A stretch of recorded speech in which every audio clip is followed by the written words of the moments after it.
Okay, so picture the most dramatic funeral scene you've ever seen in a movie. You know the one I'm talking about. Chances are the music you were hearing was by Frédéric Chopin. Today, we're unlocking the legend of a composer who was, seriously, the original rock star of the piano, and whose music is hiding in plain sight. Let's get into it. So, you might be asking, why should I care about some guy from 200 years ago? Well, it's because his music is literally everywhere. That super famous funeral march from cartoons and movies? Yep, that's him. You'll find his stuff in epic video game soundtracks, and even pop artists sample his work today. By the time we're done here, you're going to see just how much he's still a big deal. All right, so here's the plan. We're going to break down his genius. We'll look at his musical DNA to see where he came from, check out how he basically hacked the piano to unlock a whole new level of sounds, and figure out why his music is still everywhere today. First up, let's talk about his musical DNA. You know, every artist has an origin story, right? Well, Chopin's is all about this incredible mix of influences that made his sound totally unique right from the very beginning. Chopin's genius was basically a mashup of two completely different worlds. On one hand, you've got the classical masters like Bach and Mozart. He studied them hard, so he had this rock-solid foundation in structure and melody.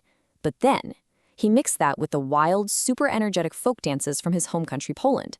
So you get this amazing blend of formal rules and raw, passionate energy. That's what created his sound. And that unique sound leads us right into chapter 2, hacking the keyboard. This is where Chopin becomes a total innovator. See, he didn't just play the piano. He completely reinvented what the instrument could even do. Think of it like he was installing a bunch of hardware and software upgrades for the piano. He came up with a lighter, way more flexible way to play. He used his fingers, especially the thumb and pinky, in ways nobody had ever thought of, giving him crazy range. He used the pedals to blend notes together, creating this rich, almost misty sound. And he had a secret weapon for expression. And that secret weapon? It was a technique called rubato. Okay, rubato is all about messing with time. Chopin would speed up just a little, then slow right down, making the music feel like it was alive and breathing. The best analogy, it's like in a video game when it goes into slow-mo for an epic final move. It just makes the moment hit so much harder.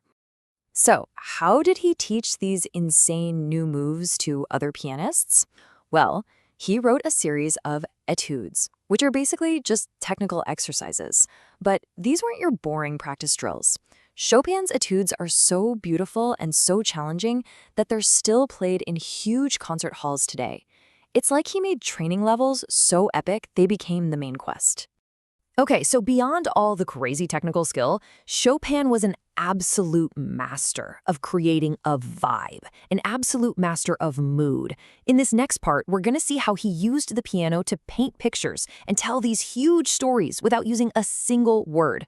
One of his most famous inventions was the nocturne, which is just music inspired by the night. His style is captured perfectly here. These beautiful singing melodies that just seem to float above everything else. A nocturne can be super peaceful and dreamy one second, and then suddenly erupt with intense drama the next. And he didn't just write one or two of these. No way. He wrote 21 of them, and each one is like a different photo of the night. Some are calm and starry, while others feel dark and stormy. You know, in a time of super long symphonies, Chopin was the absolute king of short-form content. He wrote these little pieces called preludes, and some of them only last a minute. Think of them like musical TikToks, short, right to the point, but they pack a massive emotional punch in just a tiny bit of time. So all this innovation, all this emotional power, it brings us to our final chapter, his forever legacy. What is it that makes a composer from 200 years ago still matter so much today? Well, the simple answer is, he's everywhere. His music is the go-to soundtrack when a movie needs a touch of romance or some deep, thoughtful moment. That funeral march is instantly recognizable. His work adds a ton of class and drama to video games, and yeah, modern artists are still sampling his melodies. He's just woven into our culture.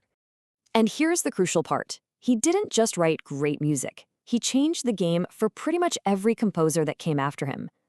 Other legends, like Franz Liszt, were just blown away by his style.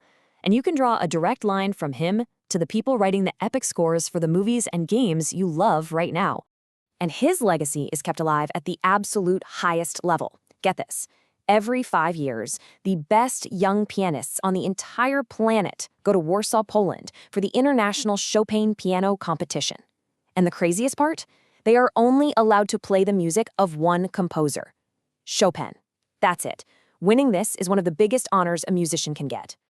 So what's the TLDR here? If you remember just one thing about Chopin, what should it be? It's this. Chopin showed the entire world that a single instrument, just 88 keys on a piano, could hold a whole universe of emotion.